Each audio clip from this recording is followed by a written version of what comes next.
Father, I'm not quite sure whether or not we'll hear in the homily what his verdict is regarding the supernatural character of these apparitions. We expect to, and this is a historic moment. So it is indeed a great honor to be here this morning and to be able to make a special proclamation, a proclamation that in one way could be considered to be evolving for many, many years.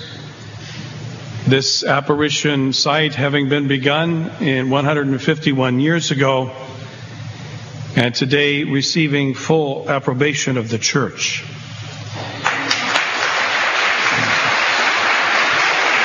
That was a historic comment by Bishop David Ricken that these apparitions have received the full approval of the Church, and the people are wildly enthusiastic because they're confirming with their applause what they knew in their heart, they knew in their soul, they knew in their mind. The applause is for the mercy of the Blessed Mother and the favors received. I would like to share with you now the official decree which lists the reasons for this decision, and also to now officially proclaim it here before all of you gathered here this morning who have had so much connection through your ancestors and yourselves to this beautiful shrine, and to those who are listening by radio and watching by television, that you too may be connected in a special way to this important event. Most Reverend David Lauren Ricken, by the grace of God and the authority of the Apostolic See, Bishop of Green Bay, decrees on the authority of the apparitions of 1859 at the Shrine of Our Lady of Good Help, Diocese of Green Bay. Given that for over 151 years, a continuous flow of the faithful has come to Champion, Wisconsin, to pray, to seek solace and comfort in times of trouble, and to petition our Lord Jesus Christ through the powerful intercession to Our Lady of Good Help. Given that incessant prayer has gone up in this place based upon the word of a young Belgian immigrant woman, Adele Bryce, who in October 1859 said that the Blessed Mother, a lady clothed in dazzling white, had appeared to her on this site. The lady was elevated slightly in a bright light and gave words of solace and comfort and a bold and challenging mission for the young immigrant woman. The lady gave her a twofold mission of prayer for the conversion of sinners and catechesis. Quote, "I am the Queen of Heaven who prays for the conversion of sinners, and I wish you to do the same," she said to Adele. You received Holy Communion this morning, and that is well, but you must do more. Make a general confession and offer communion for the conversion of sinners. Gather the children in this wild country and teach them what they should know for salvation.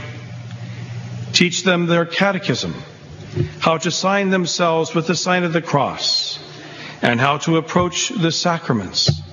That is what I wish you to do. Go and fear nothing. I will help you. End quote.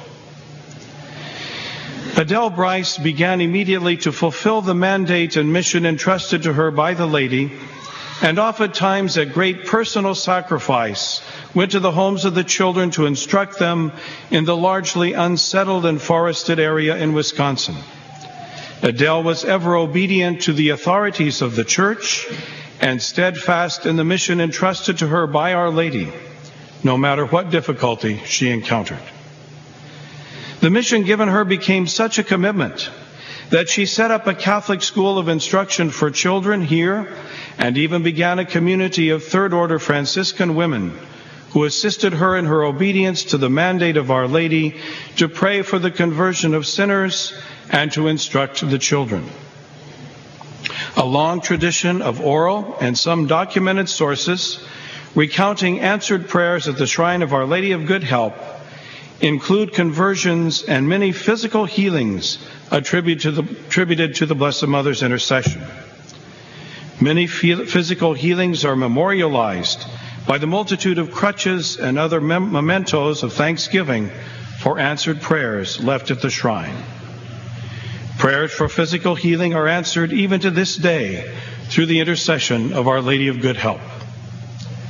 Though none of these favors have been officially declared a miracle by the Church, they are clear evidence of spiritual fruitfulness and the history of devotion to the Blessed Virgin Mary at the shrine. Graces have been poured out through the sacraments celebrated in this place, especially through the celebration of the Mass and the Sacrament of Reconciliation, as well as through the recitation of public devotions and private prayers. Our Lady has lessened or relieved the burdens of the people of God, whether about financial, familial, relationship, or employment matters, or even through diminishing inclement and tempestuous weather. This holy place was preserved from the infamous Peshtigo fire of 1871, when many of the faithful gathered here with Adele and prayed through the intercession of Our Lady of Good Help, with the result that the fire that devastated everything in its wake in this entire area stopped when it reached the parameters of this shrine. There is a clear testimony to the upright character of Adele Bryce. Her devotion to Jesus Christ and the Blessed Virgin Mary, and her unwavering commitment to the mission Mary entrusted to her. Moreover, the uninterrupted history of faith and devotion testifies to the spiritual fruits bestowed upon the pilgrims to this shrine. Given all of the above, I asked 3 Marian experts to study the history of this alleged apparition and all of the extant documents, letters, and written testimonies in order to determine whether or not there are inherent contradictions or objections to the veracity of the testimony given by Adele Bryce with regard to the events of 1859, and to establish whether or not there is enough evidence to suggest that the events which happened to Adele Bryce may be of a supernatural origin. The accounts of the apparitions and locutions are judged to be free from doctrinal error and consistent with the Catholic faith. There is nothing in the person and character of Adele Bryce that would make us question the veracity of the substance of her account. In fact, her personal character is a major factor in favor of the recognition of the apparition. Objections concerning whether there was enough evidence to support a judgment in favor of the supernatural character of the events were thoroughly investigated and answered by the experts. The documents from the early history of the shrine are not abundant, due primarily to the fact that Green Bay at the time of the apparition was frontier country. One of the experts affirmed that any lack of information does not invalidate, quote, the overall impression of coherence between the event and the consequences, the personality of the seer and commitment to the mission received, the comparability between this event and similar recognized apparitions, and challenges of the historical contexts and responses given.